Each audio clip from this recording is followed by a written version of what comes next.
સત્સંગ દેવરાજ મહારાજના આંગણે રાખ્યો છે અને ઘણા બધા સંતો પધાર્યા છે અને મને 2 મિનિટ બોલવાની તક આપી છે તો મારી વાણી પવિત્ર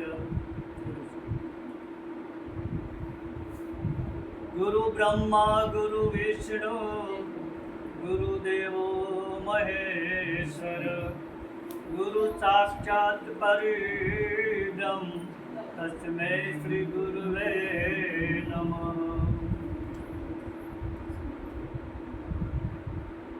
આમ તો સંતોના જીવન પરમાર્થ માટે જ હોય છે. સંતો કહે છે ને, તરુવર સરોવર સંતજન સ્વતા વર્ષે મેઘ, ત્યારે ધરે છે દેહ પરમાર્થ ને કાજ. સંતો જીવને જગાડવા માટે પ્રયત્નો સતત કરી રહ્યા છે, છતાંય આપણે જાગતા નથી. નડે છે શું? જ્ઞાન નડે છે, અજ્ઞાન નડે છે. જ્ઞાને નથી નડતું ને અજ્ઞાને નથી નડતું. જો જ્ઞાન હોય તો પછી આપણને બધી પારક દ્રષ્ટિ હોય જ છે, એટલે કાંઈ નડતું નથી. અને હાવ અજ્ઞાન હોય તો પછી કાંઈ ચિંતા કે ઉપાધિ રહેતી નથી. એટલે જ્ઞાને નથી નડતું, અજ્ઞાને નથી નડતું. નડે છે જ્ઞાન અને અજ્ઞાન, બેને જે મિશ્ર ભાવ છે ને એ આપણને નડે છે. અધકેસરું જ્ઞાન છે, પૂરું જ્ઞાન નથી, હાવ અજ્ઞાન નથી. એ વશ્યની જે દશા છે ને એ આપણને નડે છે. દાખલા તરીકે થોડુંક અંજવાળું થોડુંક અંધારું એવું જ્યારે ઓલું હોય ત્યારે દોડું પડ્યું તો આપણને એમાં સાપનો ભાસ થાય છે. શું કામ? કે પૂરું અંજવાળું નથી અને પૂરું અંધારું નથી.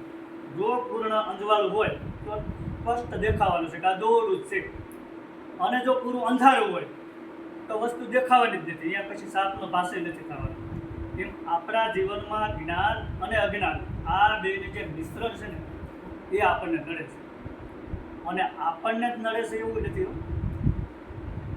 મહાન ગણાતા માણસોને પણ નડે છે. આપણે ભગવાન રામનો દાખલો લેવી તો ભગવાન રામ જ્યારે 14 વર્ષનો વનવાસ પૂરો કરી અને પાછા આવ્યા, ધોબીએ મેણું માર્યું. એટલે ભગવાન રામે લક્ષ્મણને બોલાવી અને કીધું કે લક્ષ્મણ, સીતાજીનો હું ત્યાગ કરું છું અને સીતાજીને વનમાં મૂકી આવું. ભગવાનની આજ્ઞા થઈ એટલે લક્ષ્મણને કામ કરવું જ પડે. લક્ષ્મણે ક્યારેય અનાદર નથી કર્યો. લક્ષ્મણ સીતા માતા પાસે જઈ અને કહે છે કે માતાજી, ભગવાન રામે તમારો ત્યાગ કર્યો છે અને મારે તમને વનમાં મૂકવા આવવાનું છે. મારી જીભ નથી ઉપડતી, પણ ભગવાનનો આદેશ છે એટલે મારે કાર્ય કર્યા વગર છૂટકો નથી. સીતા માતા પૂછે છે કે ભલે મારો ત્યાગ કર્યો, પણ એક વસ્તુ તમે પૂછી આવો કે અવધપતિ રાજા રામે મારો ત્યાગ કર્યો છે કે દશરથ પુત્ર રામે મારો ત્યાગ કર્યો? તમે પૂછી આવો. હવે લક્ષ્મણ મૂંઝાણા, એને પૂછ્યું નહીં કે અવધપતિ રાજા રામ કયો તોય ભલે અને દશરથ પુત્ર રામ કયો તોય ભલે, રામ તો એક જ છે. અને સીતાજી આમ કેમ કહે છે? લક્ષ્મણ પૂછવા ગયા અને ત્યારે રામ એમ કહે છે કે હું અવધપતિ રાજા રામ તરીકે હું એમનો ત્યાગ કરું છું, દશરથ પુત્ર રામ તરીકે નહીં. વળી પાછા લક્ષ્મણ સીતાજી પાસે ગયા, વાત કરી. સીતાજી કે કાંઈ વાંધો નહીં, મને કોઈ દુઃખ નથી. પણ હજી તમે ભગવાન રામને પૂછી આવો કે એકનો ત્યાગ કરો છો કે બે? વળી લક્ષ્મણ મૂંઝાણો, કાંઈ એક ને બે શું? સીતાજી તો એક જ છે. સીતાજી તો એક જ છે. અને આ એકનો ને બેનો આ શું? અને આપણને આ એક બેને નથી ખબર પડતી, ઈદ વાંધો છે. જ્યારે ગુરુ દ્રષ્ટિ મળે ને ત્યારે જ આ ભેદ સમજાય છે.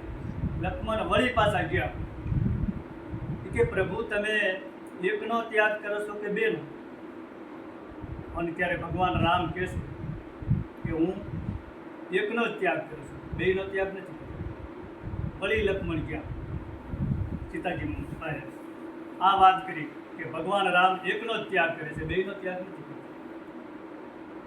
વળી સીતાજીએ ત્રીજો પ્રશ્ન કર્યો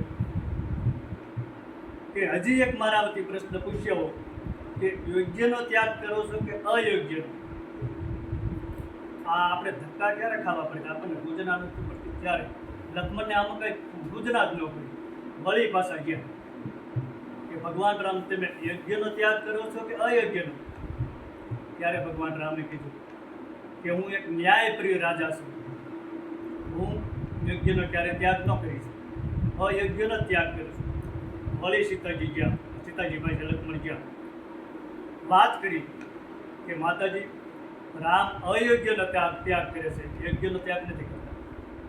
સીતા માતા કે બસ હવે મને કોઈ વાંધો નથી, હવે તમે શેઠીના સાકર છો, તમે મને પ્રેમથી હવે વનમાં મૂકી જાઓ. અને લક્ષ્મણ સીતાજીને વનમાં મૂકી આવ્યા. પણ આ 3 પ્રશ્નો લક્ષ્મણના મગજમાંથી ઉમરાવા મારે છે, સમજાતા નથી કે આ શું. ફરી પાછા મૂકીને આવ્યા ને ત્યારે ભગવાન રામ પાસે હાથ જોડીને બેઠા. ભગવાન સમજી ગયા કે લક્ષ્મણને કાંઈક મૂંઝવણ છે. કે લક્ષ્મણ કાંઈ મૂંઝવણ કે હા મને આ 3 પ્રશ્નો નથી સમજાતા, કે આ શું મને નથી સમજાતું કે શું છે.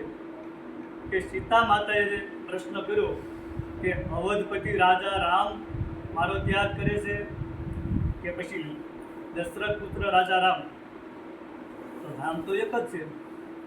અને ત્યારે રામ સમજાવે છે કે હું અવધપતિ રાજા રામ તરીકે ત્યાગ એટલા માટે કરું કે હું ન્યાયપ્રિય રાજા છું, એટલે મારે પ્રજાના જે કાયદા હોય એ સીતા માટે લાગુ પડે. હું દશરથ પુત્ર રામ તરીકે એનો ત્યાગ ન કરી શકું, કારણ કે મારી પત્ની છે, એની ગમે એવી ભૂલ થઈ હોય તો એનો ત્યાગ ન કરી શકું. કે બીજો પ્રશ્ન, એકનો ત્યાગ ને બેનો ત્યાગ એ ન સમજાવે. અને ત્યારે રામ સમજાવે છે કે સીતાના ઉદરમાં ગર્ભનો ઉછેર થઈ રહ્યો છે, જે કાંઈ કલંક લાગ્યું છે એ સીતાના દેહને લાગ્યું છે, ગર્ભને નથી લાગ્યું. એટલે મેં સીતાને એકના એના દેહનો ત્યાગ કર્યો છે, સીતાના ઉદરમાં જે ઉછરેલ બાળક એનો ત્યાગ નથી કર્યો. લક્ષ્મણ એ સમજાય છે.